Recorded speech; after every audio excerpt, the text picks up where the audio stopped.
我有2个孩子，一个男孩，一个女孩。我弟有2个，也有2个，都是小女孩。从小的时候是他奶奶帮着在，然后后来上幼兒園了以後，奶奶這兒有店裡邊的生意得照顧，然後就我們就自己搬走了。放假了以後就過來找他奶奶玩來，孩子們都特別喜歡他奶奶。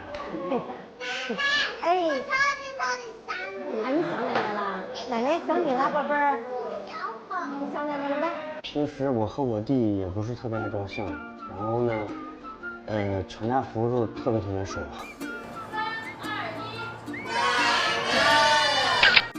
我感覺比平時就是少2個人那種感覺特別比之前好。我母親就是還是因為保護欲望特別強的，她怕我們2個就是幹特別多了以後落下很多傷。包括員工，大家就是分工明確一點，就是誰都不會說特別累。因為我母親原來之前她一個人幹3、4個人的活，然後特別辛苦。